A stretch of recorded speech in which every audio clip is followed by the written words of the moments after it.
Good afternoon. Welcome to my mini vlog. Kakabsat ato'y manineta. Kitaan tayo mandagiti. Mula tayo nga papaya. No. Kasano tilangadan kakabsat. Hintayo bisitaan. May kanalin len. Linlen. Kita ka di papaya. Kaan tayo dagiti kasabsabaan mi kakabsat ko. Ayan o. Tignan nyo po. Ayan. Titignan natin. Ayan. Natapos maninti anihanin kakabsat. Kaaradun tumanindato yun. Aaraduin na naman ito. Tapos pag naarado, tataniman na naman po ng palay kakabsat. Ito po ang aming kunting inaani kakabsat. Ayan. Tignan po natin yung mga bunga ng ating mga papaya. Kung binalot kasi. Maraming bunga kung pang dingding lang. Marami po dun. Ayan. May malaki yung bunga niya. Ayan. Tingnan nyo po ang aming mga papaya kakabsat. Meron kami ditong 7 puno. Bali siyam pala. Ayan. Ito po. Ayan po ang aming paligid. Tingnan po natin. Pinitas ko na kasi yung iba kakabsat. Ayan, napakalit lang po. Ito kasi, ito kapipitas na po kaya wala na pong bunga kasi naubos na po dahil pinagpipitas ko. Ginawa kong atsara. Ayan naman po yung tatlo naman na yun. Ay yung isang mauna yung malaki yun. Maraming bunga o yun. Nakikita yung mga bunga. Ito kakabsat ang aming area. Dun, hindi pa po nalilinisan kasi kami lang naman. Kita nyo kakabsat nun. Kung ang bunga ng papaya ay kahit malilit lang ito, at least meron kang pinagkukunan dito sa bakuran mo.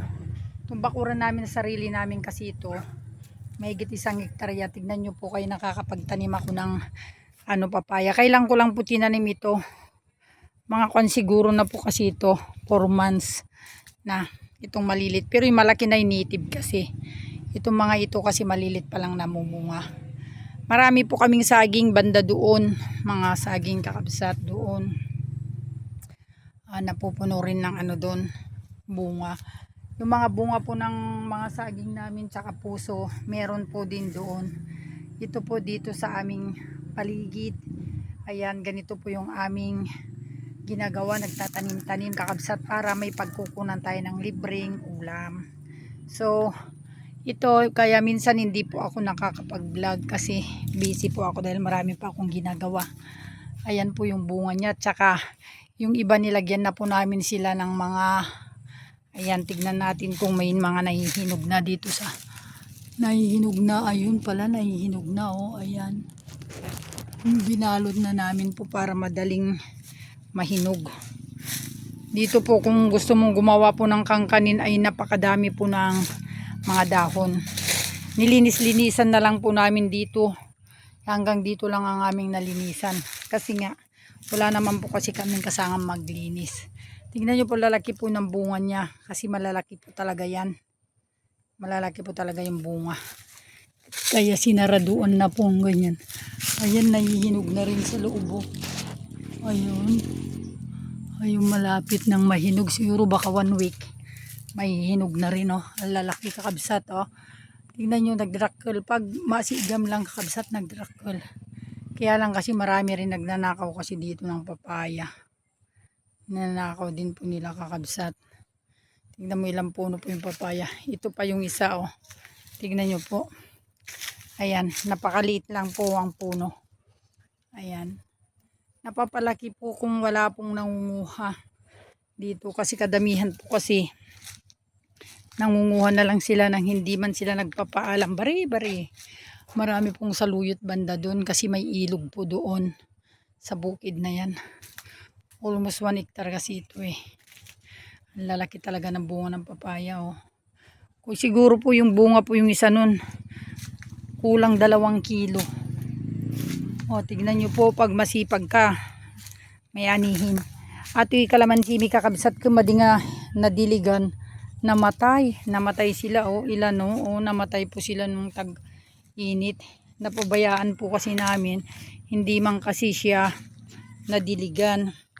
Kaya nung hindi po nadiligan, ayan po, namatay po. Kasi hindi man po napapansin kasi dito sa amin, kami lang po kasi ang wala kami mga kasama mga binata ngayon. Kami lang.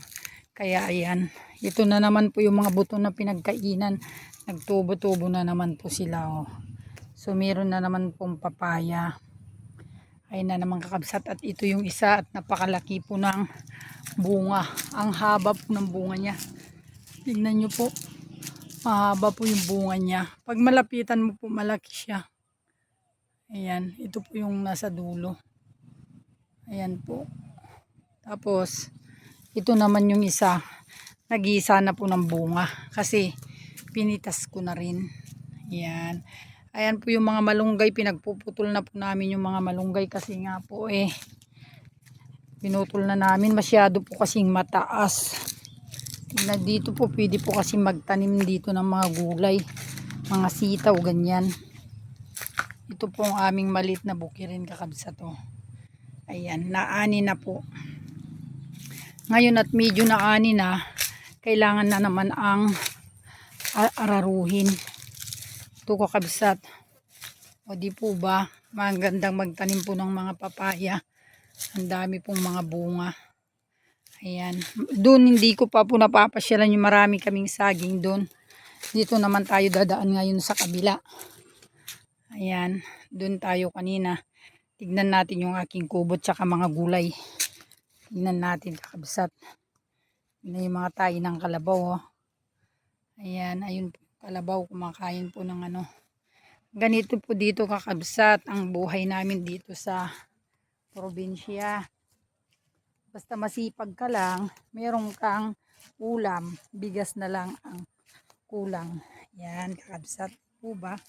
Ganito po kasi dito sa amin. Ayan, kung gusto mo naman pong magulam ng mga gabi, meron dyan po sa tabi-tabi maraming tanim. Meron din ako mga parda dito at mga ibang gulay.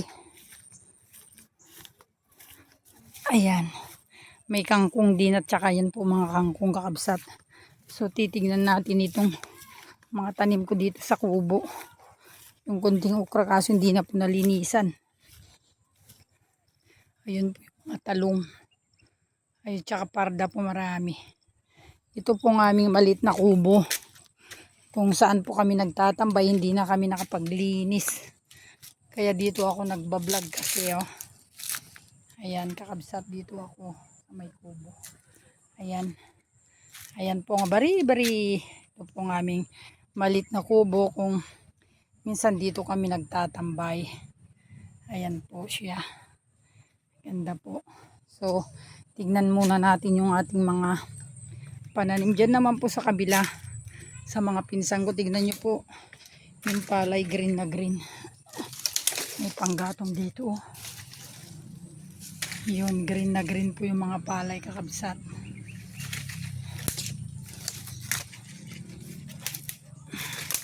Ay, may puso ng saging. Ang liit Ayan. Ang liit po ang iksi niya Lalagyan ko nga ng kasi natutumba na pala siya. Ayan. Ilagyan ko ng ganito. Ilalagyan ko po ng ganito pala. Yan, lagyan ko kabsat ng mga tingal niya para lumaki siya. Ayan. Ayan kakabsat nagbasit lang, nagbabalang ni kababa niya lang may bunga na. Ganon din ang ating mga papaya kakabsat. Ayan na yung bunga ng papaya. Maliliit pa lang po ito ay namumunga na. Ito yung sinasabi kasi nila na wala pong buto nung binili ko po ito. Papaya wala siyang buto. Ngayon bumili ako ng buto. Kaya lang hindi po gaano nagtubo yung iba. Tingnan nyo po sila Ayan na yung mga bunga nila Ayan. Kailang puno po na yan. Tapos ayun po. Ayan mga papaya. Ito naman po yung may kunti kaming mga sitaw. Ay balatong kakabsat. Ayan. Ito naman ang ating okra. Kuha nga ako, ilalaga ko mamaya. Masarap po kasi maliliit. Tapos ilalaga. Ayan. Tingnan nyo po. Yung mga papaya. Ayan po kakabsat. At ito naman ay bakit naputol? Ayan. Di po ba napakaganda po ang magtanim kasi dito po sa amin ang palayan po, tignan nyo po, green na green ang mga palayan. Ayan, mga bahay dyan sa kabila. Ayan kakabsat, masarap mamuhay dito sa probinsya basta mayroon ka lang, may kunti kang pera pambili ng mga ulam-ulam. Ayan, ilang puno ko yung mga papaya, kung dami pa kaya nasisira dahil nung bumagyo. Ayan po, tingnan natin yung mga bunga ng okra. Tingnan nyo po kakabsat, ayun pa pala, meron pa. Ayun. Kaya lang yung mga tao, yan po, di po ba? Ang ganda po dito sa amin. Ayan po, dami pong bunga ng parda. Kaya lang, inuuod din. Ayan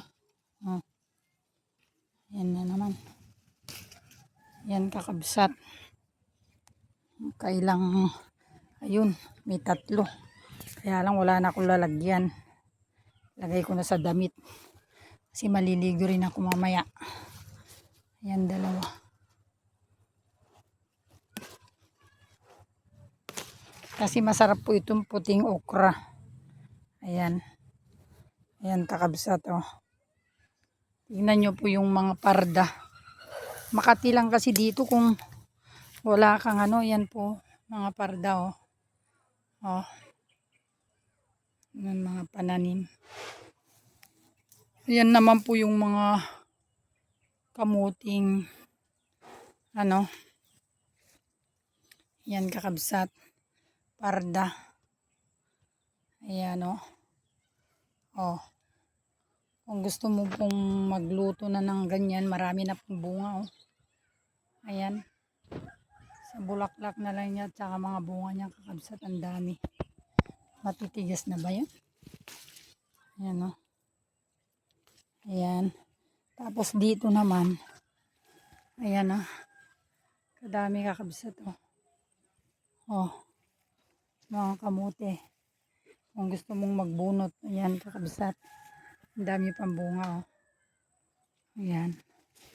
Pero ako po naman ayan, nahinog na rin yung aking, ayan, ang daming parda kakabsat papaya. Tingnan nyo po. Ang laki po ng bunga niya. Ayun. Nahinog na po kakabsat Ang laki bilog. Ayan po, kaya dito sagana po kami sa papaya. Ayan, nagtanim-tanim lang ako dito sa kilid. Ayan naman, namumulaklak ng aking kamatis. Ayan. Ayan po, di po ba? Pag masipag ka at nandito ka po sa baryo, mayroong ka pong makakapagtanim ka ng maayos. Ayan. Lalaki naman pala itong papaya na ito. Dapat ito putulin na. Ayan, kakabsat ang aming paligid. So, makakabayam naman kung gusto mong magulam ng daon ng malunggay. Ayan, green na green kakabsat. Halo mo lang sa munggo yan, okay na. Yan po ang aking mga tinanim. Yan, meron din tayong mga talong sa gilid na nilagay sa paso. Yan kakabsat.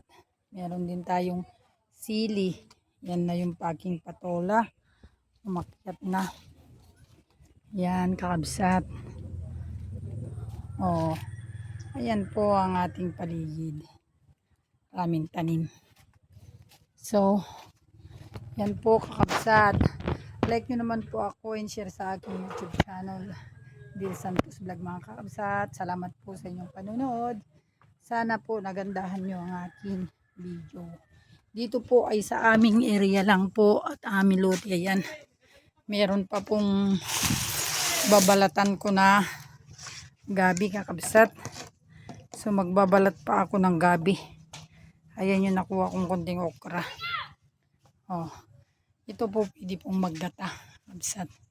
Ayan. Di po ba? Ang ganda po. Ayan. Yan po ang ating gulay. Bye-bye po.